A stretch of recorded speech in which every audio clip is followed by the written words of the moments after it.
ताहिर एक ऐसी शख्सियत थे जिन्होंने अपने गीतों और नज़्मों के माध्यम से सिनेमा और देश को एक नई दिशा, नई सोच और नई चेतना दी। ताहिर और साहिर की नज़्मों पर अमृता फिदा थी तो उनके घर वालों को निर्धन परिवार का फटीचर साहिर रास न आया। जिंदगी सिर्फ मोहब्बत नहीं, कुछ और भी है। जुल्फो रुखसार की जन्नत नहीं, कुछ और भी है। तुम मुझे भूल भी जाओ, यह हक है तुमको।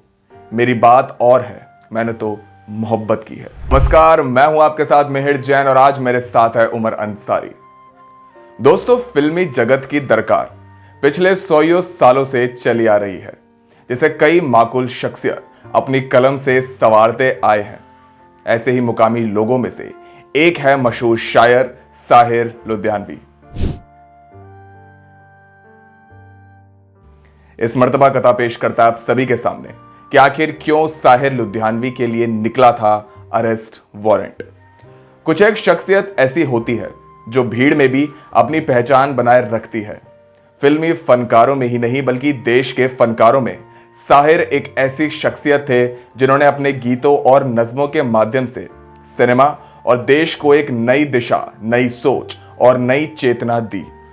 फिल्मी गीतों में गरिमा बनाए रखने में शकील, नीरज, प्रदीप के साथ ही साहिर का भरपूर योगदान रहा, मगर पैनेपन और लोगों को झकझोरने में साहिर सबसे आगे थे।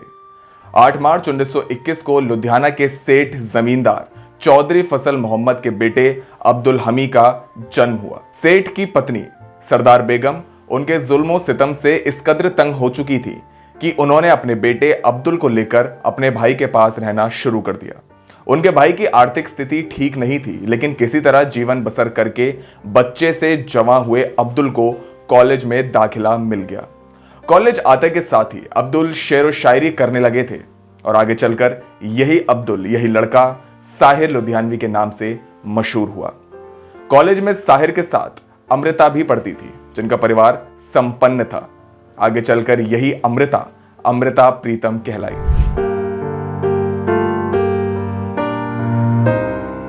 दोस्तों, साहिर और साहिर की नज़्मों पर अमृता फिदा थी। बात अमृता के घर तक जब पहुंची तो उनके घर वालों को निर्धन परिवार का फटीचर साहिर रास न आया। नतीजन कॉलेज में साहिर की आवारगी की शिकायत करके उसे कॉलेज से निष्कासित करवा दिया गया। यह बात सन 1943 की थी। कॉलेज से निष्कासित होने के बाद साहिर ने एक उर्दू पत्रिका तखलिया शुरू किया, मगर उनकी पैनी कलम की वजह से यह पत्रिका कई समाज सेवक और देश के ठेकेदारों को रास नहीं आई थी। जिंदगी सिर्फ मोहब्बत नहीं, कुछ और भी है। जुल्फो रुखसार की जन्नत नहीं, कुछ और भी है। तुम मुझे भूल भी जाओ, यह हक है तुमको।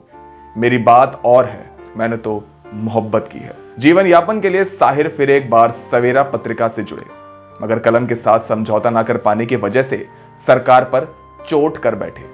नतीजन उन पर सरकार विरोधी लेखन के कारण गिरफ्तारी का वारंट जारी किया गया। इस सब के बाद रोजी रोटी का साधन जुटाने के लिए किसी की सलाह पर सन 1950 में साहिर बंबई आ गए। तब तक वे एक मंजे हुए कलमकार और विद्रोही शायर के रूप में अपनी पहचान बना चुके थे। कई फिल्मों में गीत लिखने का आमंत्रण मिला, मगर अपनी शर्तों के साथ गीत देने पर बात नहीं बनी। आखिरकार उनकी कलम ने एहसास करवा ही दिया कि शर्तों के साथ भी उनकी लेखनी साधारण नहीं है। फिल्मी दुनिया में अपने शुरुआती दौर में उनकी जोड़ी संगीतकार SD बर्मन के साथ खूब जमी और साहिर के लिखे गीत भी खूब लोकप्रिय भी हुए। SD बर्मन के साथ उन्होंने लगातार 10 फिल्मों में गीत लिखे, जिन्होंने तमाम श्रोताओं के दिलों में अपनी जगह बना ली थी। तुम ना जाने किस जहां में खो गए, तदबीर से बिगड़ी हुई तकदीर बना ले, तेरी दुनिया में जीने से बेहतर है। प्यासा फिल्म में गीत लेखन के पश्चात SD बर्मन और साहिर की जोड़ी अलग अलग हो गई। दरअसल SD बर्मन का संगीत तो बहुत अच्छा था, मगर साहिर के गीतों के चलते फिल्म में सारा क्रेडिट साहिर के गीतों को ही मिलता था।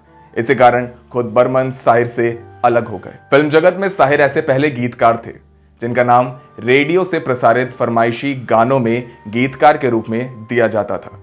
उससे पहले तक गायक और संगीतकार का नाम प्रसारित किया जाता था, लेकिन इसके बाद अब साहिर का नाम भी प्रसारित होने लगा। दोस्तों, इस सबके साथ ही साहिर ऐसे पहले गीतकार थे जिन्होंने म्यूजिक कंपनीज की ओर से गीतकारों के लिए रॉयल्टी की व्यवस्था करवाई।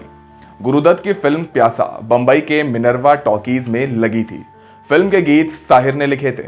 सिनेमा के पर्दे पर जब जिन्हें नाज है हिंद पर वो कहा है, ये गीत बजा तो सिनेमा हॉल में बैठे सारे दर्शक खड़े हो गए और तालियां बजाकर पूरे समय गीत देखते सुनते रहे। दर्शकों की हार्दिक मांग पर सिनेमा हॉल वालों ने यह गाना 3 दफा सुनाया। भारतीय सिनेमा के इतिहास की ये एक अनोखी घटना थी। अमृता प्रीतम से खाई प्यार की चोट ने साहिर को इतना अधिक निराश किया कि उन्होंने फिर किसी खातून से दिल नहीं लगाया और सारी जिंदगी अकेले रहे। 25 अक्टूबर 1980 को केवल 59 साल की उम्र में ऐसा महान शायर हमेशा हमेशा के लिए इस दुनिया को अलविदा कह गया था।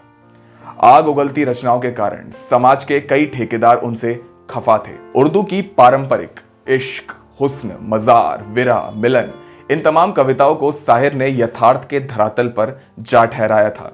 जोश मलिहाबादी जैसे शायर जो नारी के हुस्न और बदन पर कसीदे निकाला करते थे, वे भी साहिर की शायरी से खौफ खाने लगे थे।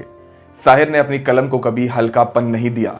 सचमुच में साहिर अपनी लेखनी में अपने नाम के अनुरूप थे। साहिर का मतलब होता है जादूगर। फिल्म प्यासा के प्रदर्शन के पश्चात साहिर अपनी नज्मों की बदौलत ऊंचाइयों पर जा पहुंचे। जी हां दोस्तों, अमेरिका की मशहूर मैगजीन टाइम ने विश्व के 100 वर्षों के इतिहास में 5 फिल्मों का चयन किया था, जिसमें प्यासा को भी स्थान मिला। प्यासा में साहिर की लेखनी का बहुत बड़ा योगदान था। अपनी पीड़ा को देश की पीड़ा से मिलाते हुए साहिर लिखित प्यासा की ये पंक्तियां राष्ट्र और राष्ट्र के रहनुमाओं को झकझोर देती है। जरा मुल्क के रहबरों को बुलाओ, ये कूचे, ये गलियां, ये मंजर दिखाओ, जिन्हें नाज है हिंद पर उनको लाओ, जिन्हें नाज है हिंद पर वो कहां है। तो दोस्तों, ये थे उस समय के मशहूर शायर साहिर लुधियानवी। लेकिन दोस्तों, इस पर आपकी क्या राय है? क्या आपको लगता है कि वास्तव में साहिर लुधियानवी इस कद्र इतने बड़े पैमाने पर मशहूर शायर थे? दोस्तों, अगर आप भी साहिर लुधियानवी को पसंद करते हैं तो हमें कमेंट बॉक्स में जरूर बताएं। दोस्तों, वीडियो पसंद आई हो तो वीडियो को लाइक करें, शेयर करें, सब्सक्राइब करें और साथ ही बेल आइकन को भी जरूर दबाएं ताकि आपको हमारे तमाम वीडियोस के नोटिफिकेशंस सबसे पहले मिल सके। उमर अंसारी के साथ मिहिर जैन, कथा।